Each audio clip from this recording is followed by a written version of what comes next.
Western railway employees union की ओर से लगातार कई वक्त से कई पड़तर मांगे साझा की जा रही है। दरअसल ये जो कर्मचारी है वो कई बातों को लेकर असंतुष्ट है।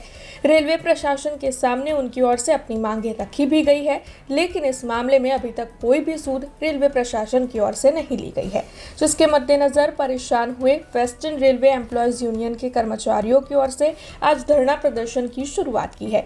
इन सभी कर्मचारियों का यही कहना है कि जल्द से जल्द उनकी जो भी मांगे हैं उनका स्वीकार हो जाए तो फिर उनकी ओर से ये विरोध प्रदर्शन बंद कर दिया जाएगा। आज western railway employees union Vadodara मंडल द्वारा आज रिले फास्टનું આયોજન કરવામાં આવેલું છે। रिले फास्टનું આયોજન કરવા પાછળના મુખ્ય મુદ્દાઓ જે છે એ અમે લગભગ 15 દિવસ પહેલાં પ્રશાસનને નોટિસમાં આપી ચૂકેલા હતા કે આ મુદ્દાઓને લઈને અમે रिले फास्ट કરવા જઈ રહ્યા છે। પ્રશાસન તરફથી અમને જે પોઝિટિવ રિપ્લાય નથી મળ્યો, એના લીધે આજે અમારા रिले फास्ट કરવાનું મેઇન કારણ થઈ રહ્યું છે। रिले फास्टમાં અમારા મુખ્ય મુદ્દાઓ જે છે એ મુખ્ય મુદ્દાઓમાં જે અમારા મેઇન મુદ્દાઓ એવા છે કે જે અમારા પીપી પોઇન્ટ્સમેન ભાઈઓ છે એમને 12 કલાક નોકરી કરવામાં આવી રહી છે। એમના ઘણા સમયથી અમારી 8 કલાક કરવાની માંગ હતી। એ 8 કલાકની માંગ પ્રશાસન દ્વારા હજુ પણ સંતોષાઈ નથી રહી।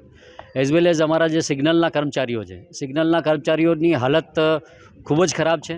એમને 24/7 ગમે ત્યારે ફેલિયર થાય તો એમને ઘરેથી દોડવું પડે છે। સોશિયલ લાઈફ જેવી એમની કોઈ લાઈફ નથી રહી। એમના માટે ફેલિયર ગેંગના ઇસ્યુને લઈને અમે લોકો પ્રશાસન સાથે માંગણી કરી રહ્યા છે।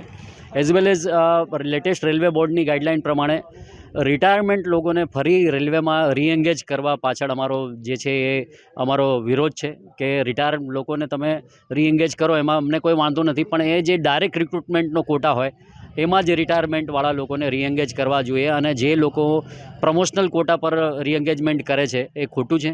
પ્રમોશનલ કોટા પર જે રેલવેના રેગ્યુલર કર્મચારીઓ છે એમને પ્રમોશન આપવું જોઈએ અને એમને આગળ વધવાની તક આપવી જોઈએ। એવી ઘણી બધી માંગણીઓને લઈને અમે આ रिले फास्टનું આયોજન કરેલું છે। हमसे जुड़े रहने के लिए हमारे YouTube चैनल को सब्सक्राइब करें और नई वीडियो की नोटिफिकेशन के लिए बेल आइकॉन को दबाएं।